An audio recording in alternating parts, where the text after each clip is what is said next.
shocking night of violence. 5 mass shootings. People are scared to step out. Violent crime is on the rise. We're dealing with the most difficult population there is.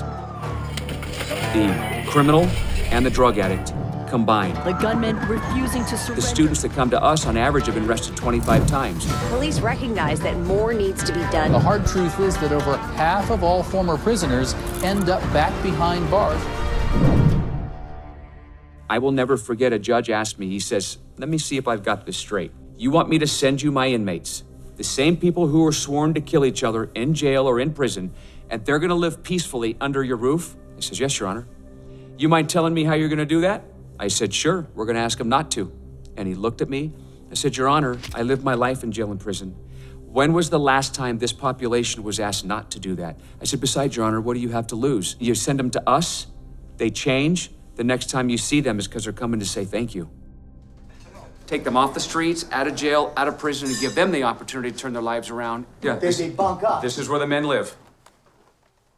You would not recognize my life 15 years ago.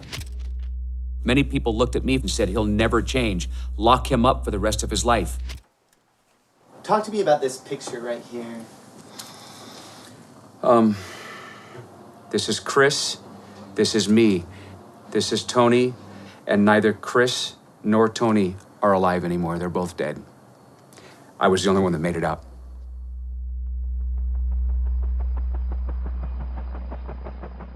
Usually helicopters are just hovering around the city, making sure everything's all right. This helicopter was sitting really, really, really high in the sky. And as I'm looking at it, I'm thinking, that's odd, but I'm busy, weighing up dope. I'm on the phone, I'm getting high. A couple hours later, I look out the window and the helicopter's still there. So I leave. As soon as I pulled out of the track of homes, the cops were everywhere.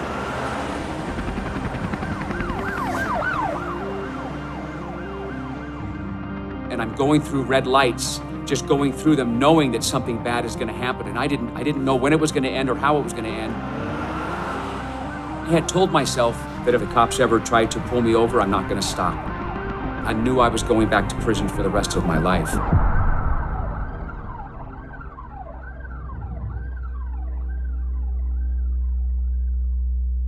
I never set out to be a drug dealer.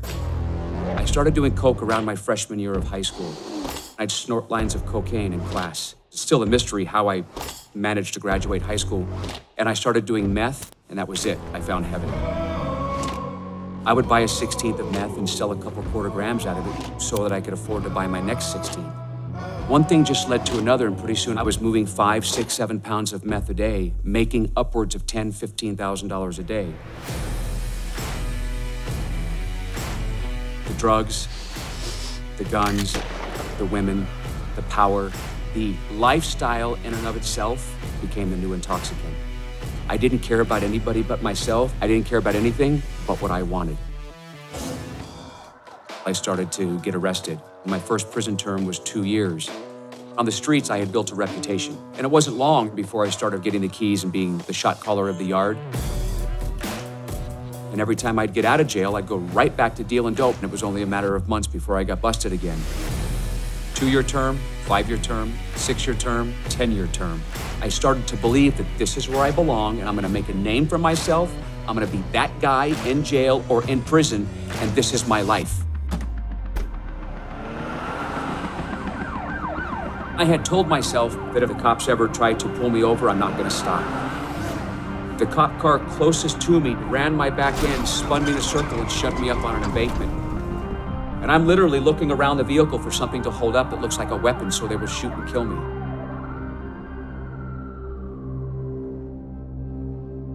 The drugs, the guns, the sales and transportation, and all the enhancements made it a 22-year prison sentence. I was tired, I was broken, and I was scared. I remember the interviewer asking me questions about my family, and at the end of that interview, reaching up while I'm in handcuffs with tears running down my face, begging him for a chance at my life. The streets aren't conducive to change. Jails aren't conducive to change. Prisons aren't conducive to change. They weren't designed to be. So when somebody is ready to change and they say, I'm ready to do something different, I need help, where do you send them? I go to court, and the judge said, Mr. DeRocher, against my better judgment, I'm gonna give you the opportunity of a lifetime. I'm thinking, What did he just say? He said, I'm gonna give you the opportunity to go to Delancey Street, but you're gonna plead guilty to all of your charges today. If you get kicked out, I've got you for the rest of your life. I said, where do I sign? But I had no idea how hard it was gonna be, how uncomfortable it was gonna be. When you go to Delancey Street, your first phase is called maintenance. It was just cleaning the house. It was cleaning bathrooms, it was cleaning toilets. And if there was one place in Delancey Street I did not want to work, it was landscaping. There was a dog there named Baxter. That dog would poop right where I was working. I wanted to drop kick that dog onto the 101 freeway, and I wanted to run back up those stairs and smack Jimmy with that shovel. How dare you? Don't you know who I am? I ran the streets, I ran the prisons. Those behaviors I brought with me. I remember there was about 6 or 7 guys, and I'm addressing all of them, like a prison yard meeting. And at the time, a gentleman had walked by, and he gave me a verbal haircut for doing that. I got called on my behaviors regularly. I was egotistical, arrogant, pompous. I didn't think I needed the help that I really did need. My minion leader at the time had never been to prison. You've never been to prison, you've never been a drug dealer, you've never walked a mile in my shoes, you know nothing about me. He says, you're right. I don't know anything about you, but I'm not here to tell you about your past. I'm here to tell you about how to get through Delancey Street and change your life. The aha moment went off. I thought he's absolutely right. He's here to talk to me about what I can do today, going forward. I was able to sit back for a second and be honest about who I'd become. I didn't raise my kids. I didn't graduate college. I don't own my own business. I've destroyed my life. I destroyed my family. I destroyed everything. I saw people I may have known from the streets, jail, or prison that had been there for years and completely changed their lives and come out the other side. I thought to myself, yes, my story doesn't end here. When I left, I got a great job doing construction, but there was a hole in my soul, in my belly. I missed the people part. So when I did get the opportunity to start the Other Side Academy, it was the biggest honor of my life. These here are articles that were written over the past 3 years in a number of different newspapers about us, the Other Side Academy. What we've got here is we've got 14 4-bedroom units where we can put between 80 and 100 more men. We don't ever want to be at capacity because we want to save as many lives as we possibly can. It used to be a big, dirty lot full of concrete and glass, and we've harvested it and nurtured it to become something really, really cool. It results in beautiful things. It's kind of like what we're doing here, you know. We get cleaned up, pull the weeds out of us, but we still got that cool nickname and that cool, good look with just different, fruitful inside, you know? We keep sending our population to 30, 60, and 90-day programs. We are cycling this population through these places over and over again, which makes me question, are we doing more harm than we're doing good? Drug addicts inherently come into therapeutic communities very mad, very upset. We all think we have an anger problem, and we're all completely wrong. Nobody has an anger problem. We have the inability to control our emotion problem.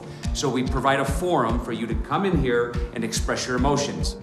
We can get them clean and sober all day long. That's the easy part. Whole person change, that's the hard part. So we provide a program, minimum 2 years, for you to integrate into a community of healthy living, where you're going to be held accountable every day by your peers.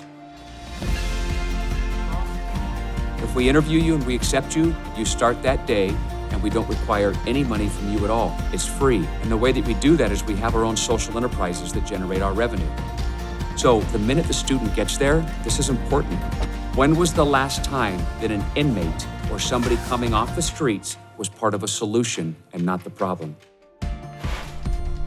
Everything in my life has gotten better. I'm a leader, you know, I have good values.